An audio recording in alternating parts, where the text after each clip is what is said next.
Hello दोस्तों, स्वागत है आपका हमारे यूट्यूब चैनल बैक पिक्चर में। कैसे दोस्तों, उम्मीद करते हैं कि आप बहुत अच्छे होंगे।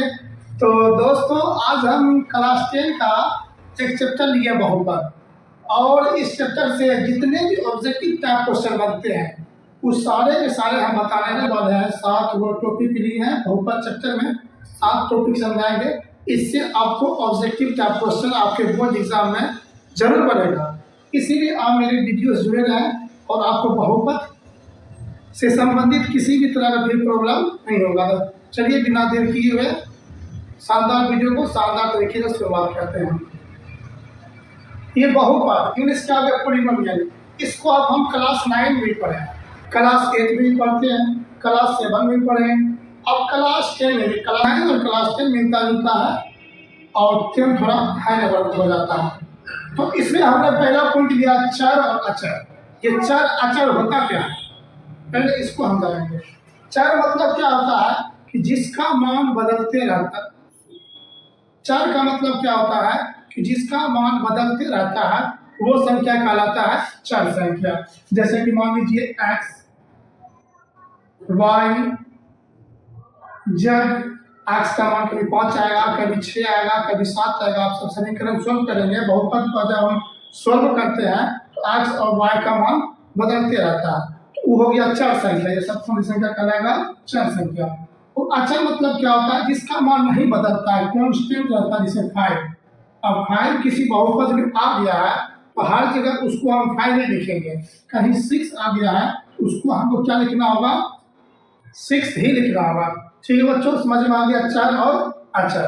अब हम समझते हैं बहुपद को। बहुपद की पहचान, बहुपद की हम परिभाषा लिखा देते हैं कि वैसा बीजीय व्यंजक जिसके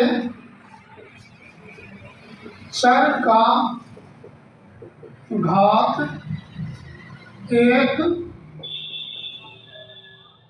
पूर्ण संख्या हो। कौन सी संख्या हो, पूर्ण संख्या। वैसा बीजीय व्यंजक जिसमें चर का घात क्या है, वो पूर्ण संख्या। अब बीजीय व्यंजक होता क्या, बीजीय व्यंजक मतलब ये हुआ कि जिस संख्या को हम x y के रूप में सजाते हैं ना, जैसे कि मान लीजिए 2x² + 5x + 2, ये पूरा क्या कहलाता है, बीजीय व्यंजक। ये सब मिला क्या कहलाया, बीजीय व्यंजक। और इसी बीजीय व्यंजक में हमको ये ढूंढना है कि जो चर संख्या है उसका घात मतलब क्या होता है, पावर। ठीक है, उसका पावर क्या होना चाहिए, पूर्ण संख्या होना चाहिए। पूर्ण संख्या मतलब क्या होता है, पूर्ण सही गिनती की सभी संख्या क्या करते हैं, पूर्ण संख्या कहते हैं। यानी कि पावर में 0 हो, 1 हो, 2 हो, 3 हो, 4 हो, चर के पावर में अगर इसमें से कुछ भी रहे तब वो क्या कहलाएगा, बहुपद। यह पहला नंबर बहुपद की पहचान। फिर इसके हम प्रकार को भी जानेंगे। ठीक है दोस्तों, तो जैसे एक सवाल हमने ले लिया बोर्ड पे, इसमें चर संख्या कौन हुआ, ये हुआ चर संख्या, ये हुआ चर संख्या। इसका घात कुछ नहीं तो क्या है, 1 है, और इसका घात कितना है, 2 है। यानी ये क्या है, एक तरह से बहुपद है। ये क्या है, वो बहुपद है।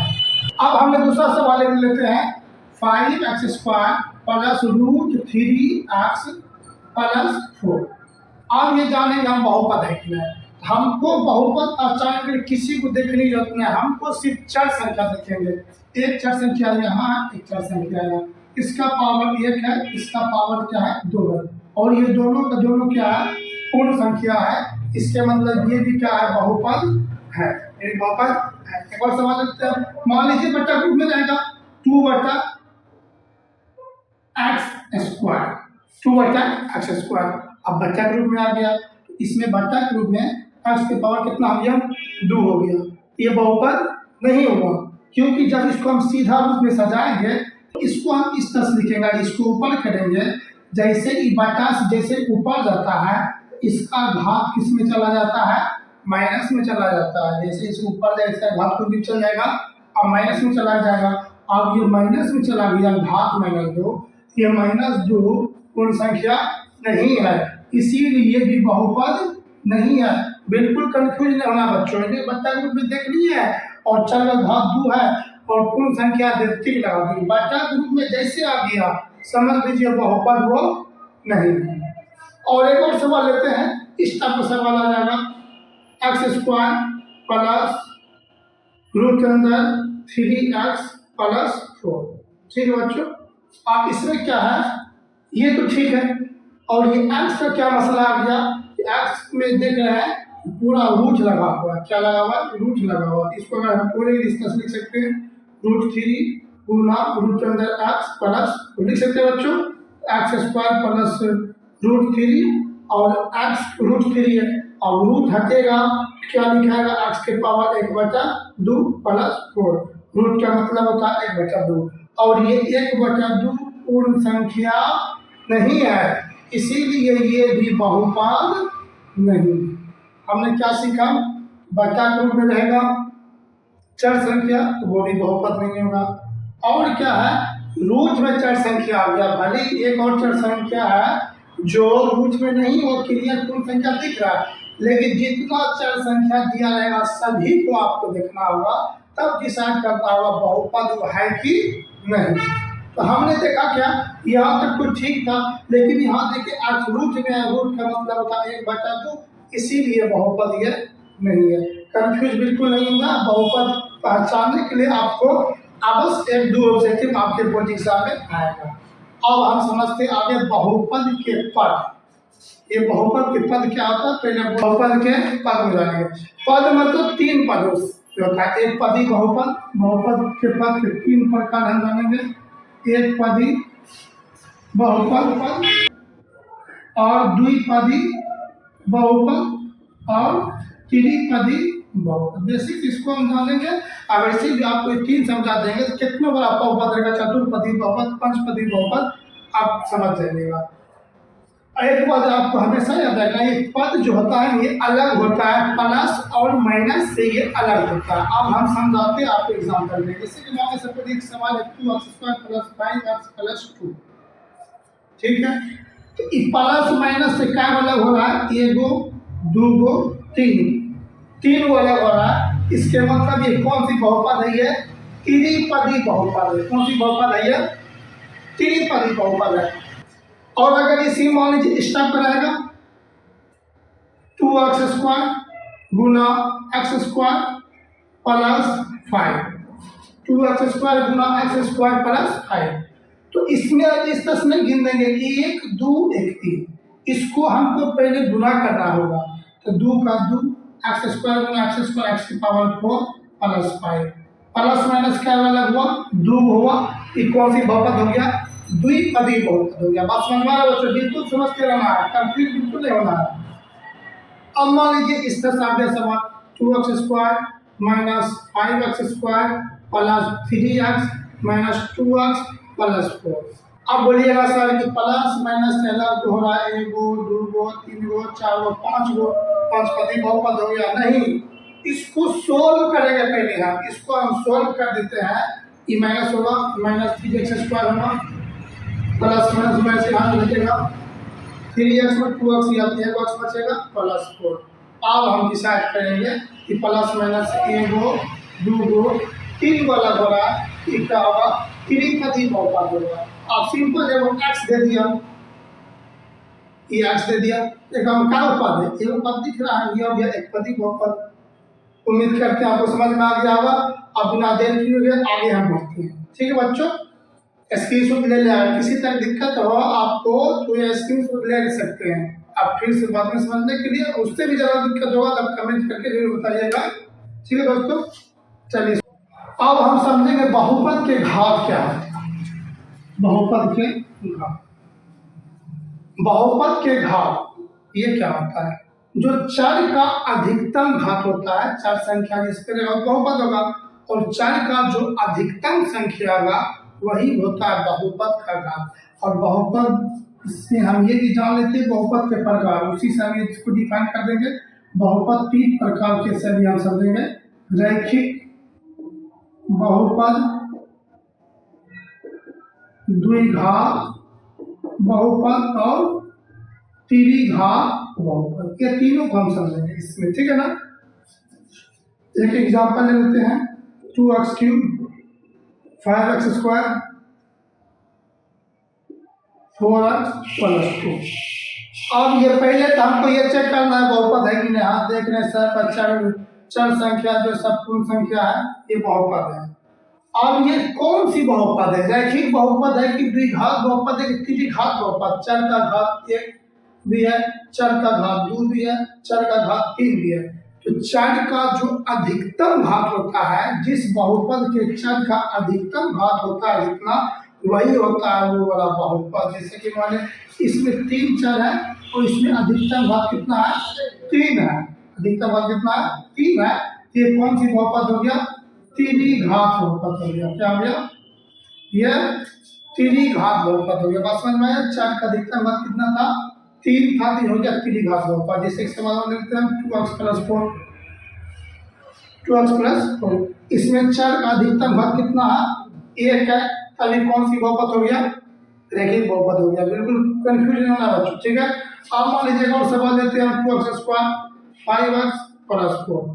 यहाँ चर का घात 1 है, यहाँ चर का घात 2 है। चर का अधिकतम घात कितना है बच्चों? 2 है। चर का अधिकतम घात कितना है? 2 है। ये कौन सी बहुपद हो गया? द्विघात बहुपद हो गया। कौन सी बहुपद हो गया बच्चों? द्विघात बहुपद हो गया। ठीक है, समझ में आया? एक और हम इसमें समझा देते हैं शून्य बहुपद। शून्य बहुपद ये समझाते हैं। शून्य बहुपद क्या होता है बच्चों? तो शून्य बहुपद मतलब क्या होता है कि जैसे कोई भी अंक अगर हम लिख देते हैं 5, 6, 10, 12 कुछ भी लिख देते हैं, तो वो एक तरह का शून्य बहुपद होता है। कैसे हम इसको समझते हैं? देखो 5 को हम बच्चों लिख सकते हैं 5 गुना 1, कहीं कोई दिक्कत नहीं। और 1 की जगह हम ये लिख सकते हैं x के पावर 0, x के पावर 0। किसी भी संख्या के पावर 0 तो क्रमांक कितना होता है? 1 होता है। किसी भी संख्या के पावर 0 क्रमांक कितना होता है? 1 होता है। तो अब तो हमको x दिख गया, x का घात कितना है? 0 है, इसीलिए क्या हुआ? ये शून्य बहुपद। तो इससे हमें क्या पता चला? कोई भी रेंडमली अंक दिया है, चाहे वो माइनस में रहे चाहे प्लस में रहे, फर्क नहीं पड़ता, चाहे -15 ये रहे, ये जो बहुपद है और ये शून्य बहुपद है। क्या इसके गुना हम 1 लिख सकते हैं? और जिसके गुना हम 1 लिख सकते हैं, 1 के जगह हम x के पावर 0 भी लिख सकते हैं। क्या किसी भी संख्या के पावर 0 का मान क्या होता है? 1 होता है। इसीलिए जब चर संख्या दिख गया और इसका पावर क्या हो गया? 0, इसके बाद ये कौन सी बहुपद हो गया? शून्य बहुपद हो गया। समझ में आ गया बच्चों? अब हम अगला टॉपिक देखते हैं, इसको निकाल देते हैं। जिसको स्क्रीनशॉट लेना है ले लें। मिलते हैं अगले वीडियो में, तब तक के लिए इतना ही। जय। अब हम आगे समझते हैं बहुपद के गुणांक। किसको समझेंगे? बहुपद का गुणांक क्या होता है। एक एग्जांपल ले लेते हैं पहले, जैसे 2x² 5x + 2। ये एक सवाल दे दें। अब बहुपद का गुणा क्या है? ये बहुपद दिया हुआ, पहले हम ये समझ लेते हैं क्या है वो बहुपद। आप इससे पूछे x² का गुणांक क्या? गुणांक मतलब होता है गुणा, गुणा मतलब गुणा। ये x² का गुणांक पूछेगा तो देखेंगे x² के गुणा में क्या लिखा हुआ? x² गुणा में 2 लिखा हुआ है, यानी x² गुणा कितना हो गया? 2 हो गया।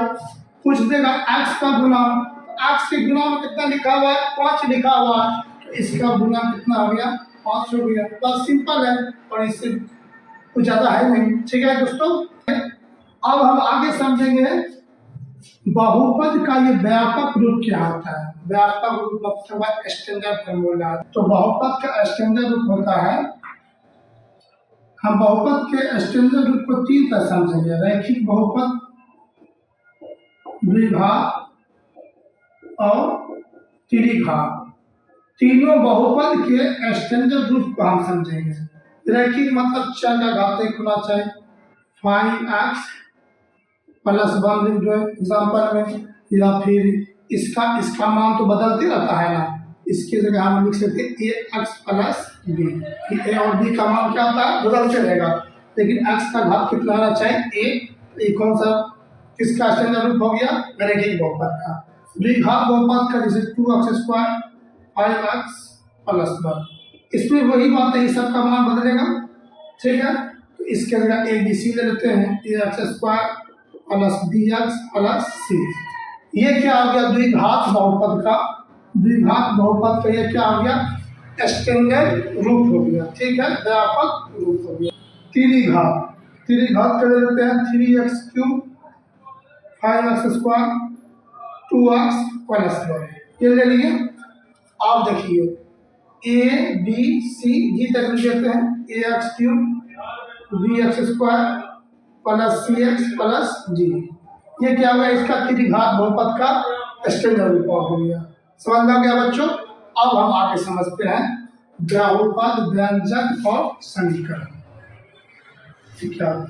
मैंने इसमें हम समझेंगे डिटेल से बहुपद और समीकरण में अंतर, बहुपद और समीकरण में अंतर। नॉर्मली अगर कोई भी अंक में मान लो दिया 2x स्क्वायर 5x, एग्जाम्पल समझते हैं, अच्छा ज़्यादा समझ में आएगा। एक और सेम ले लेते हैं 2x स्क्वायर 5x प्लस 3, ये दोनों क्या है, बहुपद है, दिख रहा है आपको, चार का घात संख्या बहुपद है। लेकिन अगर एक संख्या में मान लो नीचे वाला बहुपद में अगर 0 लिखा गया और बराबर का चिन्ह आ गया, बराबर का चिन्ह जिसमें आ गया वो क्या हो जाता है बच्चों, समीकरण हो जाता है। क्या हो जाता है, वो समीकरण हो जाता है। बात समझ में बच्चों। और जिसमें बराबर का चिन्ह नहीं आया तो आपको पते लिख करके वही गीत गा लेते हैं, वो क्या हो गया बच्चों, बहुपद। बस इतना ही अंतर है, बराबर का चिन्ह आ गया, मान लो इसकी इस तरह से 2x स्क्वायर 5x बराबर कर दिया, बराबर का चिन्ह आ गया, इसके मतलब ये क्या है, समीकरण है। और व्यंजक क्या होता है, वो भी नॉर्मली दिया है बहुपद, चाहे बहुपद रहे अथवा वो बहुपद में रहे। √2x प्लस 4/4x इस तरह से ले लेते हैं, 2x square plus √4x plus 5। ये एक तरह क्या है, व्यंजक। ये भी क्या है, व्यंजक। जितने भी बहुपद है वो सब का सब क्या है, एक तरह का व्यंजक है। लेकिन जितने भी व्यंजक है वो बहुपद नहीं, इसलिए व्यंजक तो है लेकिन ये बहुपद नहीं। उम्मीद करते हैं बच्चों समझ में आया होगा। अगर पसंद आया तो लाइक करें, सब्सक्राइब करें। फिर मिलते हैं अगले वीडियो में, तब तक के लिए इतना ही। जय हिंद।